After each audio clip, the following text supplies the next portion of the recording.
हाँ तो बेटा सभी को जय हिंद। जैसा कि आप जानते हैं कल हमने 10वीं कक्षा की जो सोशल साइंस है उसका जो अर्थशास्त्र भाग है, चौथा वाला भाग है, उसका जो लेसन फर्स्ट है, पहला विकास, वो शुरू किया था, जिसमें हम लोग कुछ जो महत्वपूर्ण प्रश्न जो आपके सेट में और फाइनल पेपर में महत्वपूर्ण हो सकते हैं उन प्रश्नों को तैयार करने की कोशिश कर रहे थे। तो उसको बेटा नेक्स्ट क्वेश्चन है, विकास मापने का यूएनडीपी पूरा नाम क्या है? यूनाइटेड नेशन डेवलपमेंट प्रोग्राम, ये संयुक्त राष्ट्र विकास कार्यक्रम का जो मापदंड किन पहलुओं में विश्व बैंक जो वर्ल्ड बैंक है उससे अलग है। तो पहले बेटा प्रश्न समझते हैं। हमें विकास को मापना है, ठीक है? जो किसी राष्ट्र का, देश का जो हम लोग विकास की बात करते हैं उसको मापने की दो एजेंसीज हैं, जो यूनाइटेड नेशन की जो यूएनडीपी है, दूसरी क्या है आपकी वर्ल्ड बैंक है। अब दोनों जो विकास का माप करते हैं वो किस तरह से करते हैं? सबसे पहले बात करेंगे विश्व बैंक की। जो विश्व बैंक वर्ल्ड बैंक है, कहता है यह विकास के मापदंड के रूप में प्रति व्यक्ति आय, जो पर कैपिटा इनकम है, जिसके बारे में हमने कल बड़ी डिटेल में बात की थी, प्रति व्यक्ति आय को औसत आय भी कहते हैं। कैसे निकालते हैं? देश की राष्ट्रीय आय को जब हम लोग कुल जनसंख्या से भाग दे देते हैं तो प्रति व्यक्ति आय या औसत आय आ जाती है। तो जो विश्व बैंक है विकास के लिए किसका माप करता है? प्रति व्यक्ति आय का प्रयोग करता है विकास के लिए। इसके अनुसार विश्व बैंक के अनुसार विश्व के वे देश जिनकी 2019 में प्रति व्यक्ति आय 49,300 अमेरिकी डॉलर प्रति वर्ष या उससे ज्यादा है। मतलब क्या है कि वे देश जिनकी जो प्रति व्यक्ति आय या औसत आय है एक वर्ष में 49,300 अमेरिकी डॉलर से ज्यादा है, वे कौन से देश है? समृद्ध देश, विकसित देशों में आते हैं। जबकि वे देश जिनकी प्रति व्यक्ति आय 25,000 अमेरिकी डॉलर प्रति वर्ष या उससे कम है, उन्हें निम्न आय वाले देश कहा जाता है। तो जो इसमें जो बात की गई है, थोड़ा आगे भी बात करते हैं इस प्रश्न के बारे में। जो प्रति व्यक्ति आय 49,300 डॉलर अमेरिकी डॉलर की बात की गई है। अगर हम मोटा बात करें, अगर 80 रुपए का डॉलर है तो 49,300 को अगर मैं 80 से मल्टीप्लाई कर दूं तो क्या आएगा आपका?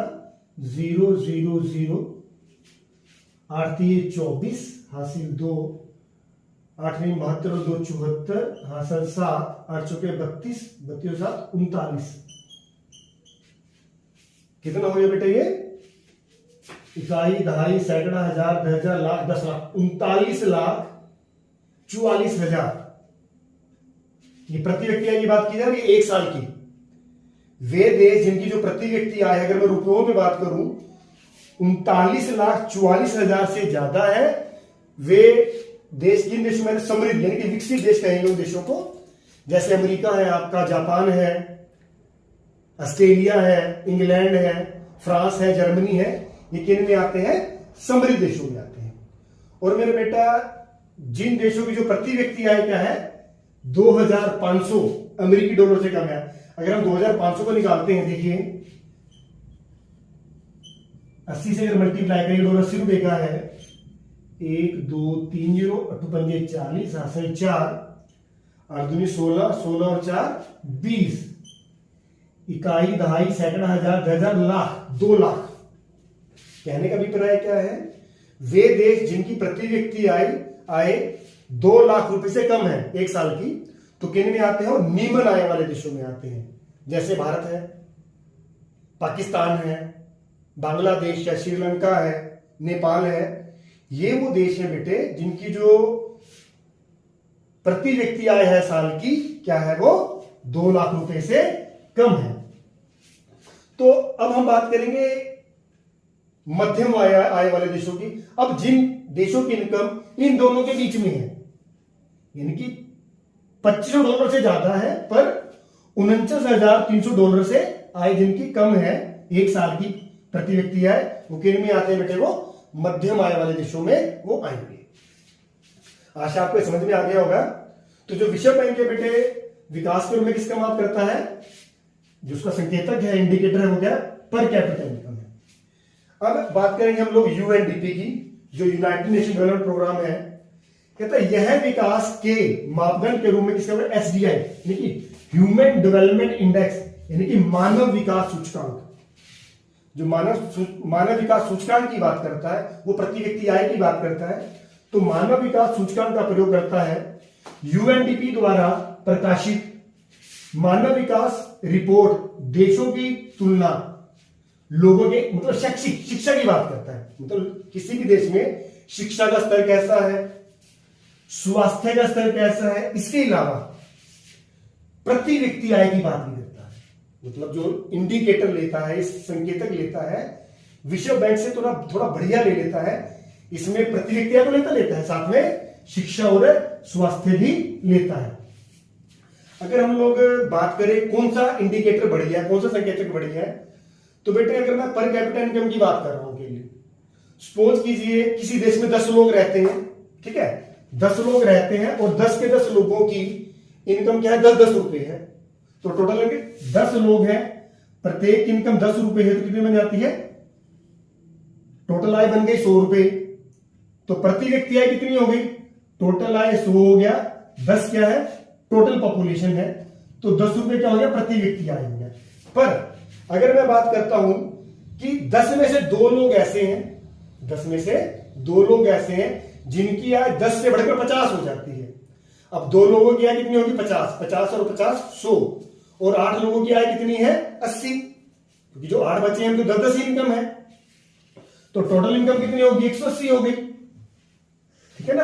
यानी कि जो 2 लोग हैं जिनकी इनकम 10 से बढ़कर 50 हो गई, 100 तो उनकी हो गई, और जो बचे 8 लोग हैं उनकी 10 यानी कि 80 उनकी, टोटल इनकम कितनी हो गई? 180। अब पॉपुलेशन 10 ही है, अब प्रति व्यक्ति कितनी होगी? 0 कट गया, प्रति व्यक्ति बढ़कर कितनी हो जाती है? 18 हो जाती है। पर देश को तो फायदा नहीं हुआ, लोगों को तो फायदा नहीं हुआ। क्यों फायदा नहीं हुआ? क्योंकि जो इनकम बढ़ी है बेटे केवल 2 लोगों की बढ़ी है, तो जो प्रति व्यक्ति है जो अकेला हम माप करते हैं ये बढ़िया इंडिकेटर नहीं है। अगर इसकी बजाय हम यूएनडीपी का इस्तेमाल कर रहे हैं, इसमें प्रति व्यक्ति आय की बात कर रहे हैं तो बढ़नी चाहिए, पर इसके अलावा जो शिक्षा का स्तर है लोगों का वो भी बढ़ना चाहिए, और जो स्वास्थ्य है जिससे लोग उम्र लंबी बढ़ती है, लोग स्वस्थ रहते हैं, अच्छा बढ़िया जीवन जी पाते हैं, वो भी आपका बढ़िया होना चाहिए, तभी ये बढ़िया इंडिकेटर माना जाएगा। हाँ तो बेटे आज का हमारा अगला प्रश्न है, भारत में पर्यावरण अवनति मतलब हानि, नुकसान के प्रमुख कारण हमें बात करनी है। कौन कौन से हैं वो? सबसे पहला बेटे बढ़ती जनसंख्या। बढ़ती जनसंख्या क्या होता है? लोगों की जनसंख्या बढ़ना, लोगों की संख्या बढ़ना। तो लोगों की संख्या बढ़ने से क्या हो रहा है? जनसंख्या बढ़ने से क्या हो रहा है? इसके कारण जो भूमि है, भूमि जो जमीन है, ठीक है, इन पर दबाव बढ़ा है। भूमि पर दबाव कैसे बढ़ा है? क्योंकि खेती के लिए आपको जमीन चाहिए, रहने के लिए जमीन चाहिए, तो इसलिए आपको जंगलों को काटना पड़ेगा। इसके अलावा खनिज क्या है? जैसे लोहा है, कोयला है, आप जमीन से निकालते हैं, तो इन पर भी प्रेशर दबाव बढ़ा है, जिससे जो पर्यावरण है हमारा, जो प्राकृतिक संसाधन है, उनका भी प्रयोग हुआ है और हमारा पर्यावरण क्या हो रहा है? नष्ट हो रहा है। तो पहला कारण तो पर्यावरण के नुकसान का ये हो गया कि पॉपुलेशन बढ़ रही है, सबसे प्रमुख कारणों में से कारण है ये। इसके बाद है औद्योगिकरण। औद्योगिकरण कहता है इंडस्ट्री, नई फैक्ट्री लगाना। जब भारत आजाद हुआ, भारत में आजादी के बाद क्या हुआ? भारत में आजादी के बाद तेजी से हम लोग चाहते हैं कि हमारा तेजी से विकास हो। विकास करने के लिए बहुत सारी, उनकी बहुत बड़ी संख्या में जो औद्योगिक इकाइयां हैं, इंडस्ट्रीज है, वे लगाई गई हैं।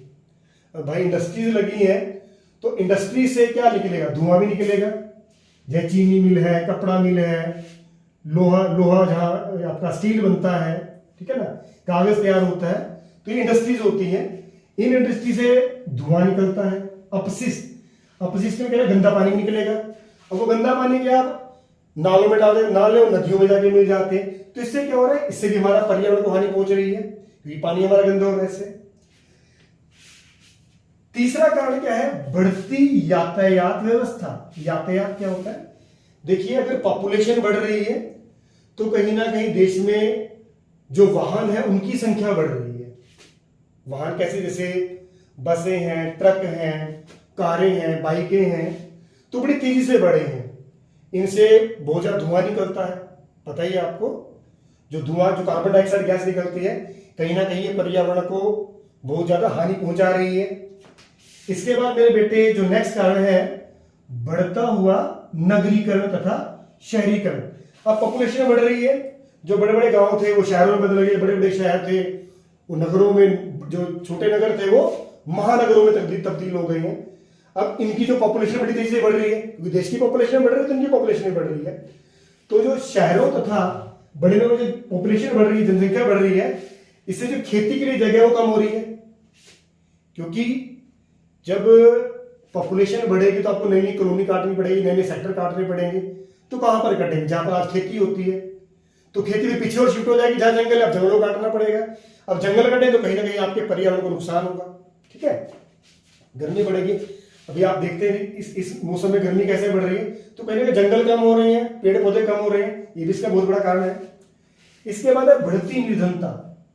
आप देख रहे हैं जैसे जैसे समय बढ़ रहा है देश में गरीबी बढ़ती जा रही है, और जो गरीब लोग होते हैं अपनी ऊर्जा के लिए, ऊर्जा क्या मतलब, जो भोजन बनाते हैं, भोजन के लिए उनको लकड़ी चाहिए, चूल्हा बांधते हैं लकड़ी चाहिए, तो लकड़ी के लिए जंगलों काटते हैं। अब जंगल काट रहे हैं, उनकी लकड़ी तोड़ते हैं, तो कहीं ना कहीं यहाँ जंगल कम हो रहे हैं। अब जंगल कम होंगे तो बेटा फिर पर्यावरण को नुकसान तो होगा ही होगा। इसके बाद है बेटे जो लास्ट है, रासायनिक उर्वरकों तथा कीटनाशकों का अधिक प्रयोग।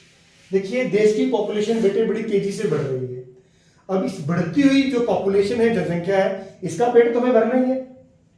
इसका पेट भरने के लिए जो पहले से उपलब्ध जमीन है खेती के लिए, उस पर दबाव बढ़ रहा है उत्पादन बढ़ाने के लिए। तो उत्पादन बिना जो रासायनिक खाद है और जो कीटनाशक जो उनको स्प्रे करते हैं दवाइयों का, उसके बिना उत्पादन बढ़ नहीं सकता। अब जब हम ज्यादा उर्वरकों का प्रयोग करते हैं, कीटनाशकों का प्रयोग करते हैं, इससे भूमि का प्रदूषण बढ़ रहा है। ठीक है, बारिशों के सीजन में यही पानी रिसीज कर जमीन के अंदर चला जाता है, जिससे जो जमीन का जो पानी है बेटे वो भी क्या हो रहा है, जहरीला धीरे धीरे होता जा रहा है। तो आज जो हमने प्रश्न किया, भारत में पर्यावरण की जो अवनति के प्रमुख कारण, नुकसान के प्रमुख कारण, बड़ा अच्छा क्वेश्चन था, आसान भी है। अगर बेटे इनको आप 2-3 बार सुनोगे आराम से तो आपको 2-3 बार में याद हो जाएंगे। फिर एग्जाम में बेटे आपको ये बहुत हेल्प करने वाले हैं, क्योंकि एग्जाम के लिए जो ये प्रश्न है बहुत इंपॉर्टेंट भी है। धन्यवाद।